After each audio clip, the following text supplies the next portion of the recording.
তোমরা কি আমার মতো পান খেতে পছন্দ করো? দেখো, আমি কিন্তু খুব মজা করে পান খাই।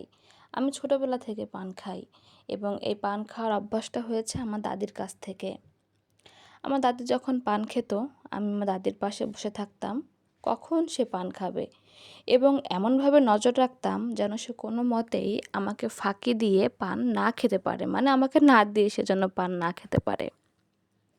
এবং আমার দাদির গালে তো দাঁত ছিল না। তো সে পান হামানদিস্তায় ছেঁচে তাই সে পান খেত। এবং ওই কাজটা আমার ছিল। আমি তাকে পান ছেঁচে দিতাম এবং তাকে দেওয়ার আগে পান আগে আমি খেতাম। তারপর আমার দাদিকে দিতাম। আমাকে রেখে আমার দাদি পান খেতেই পারত না। মানে কেন জানি না, ঠিক আমি ঠিকঠাক টাইমেই চলে যেতাম যে এখন মনে হয় আমার দাদি পান খাবে। তো আমার মতন তোমাদেরও কি পান খেতে ভালো লাগে? আমাকে জানাবে।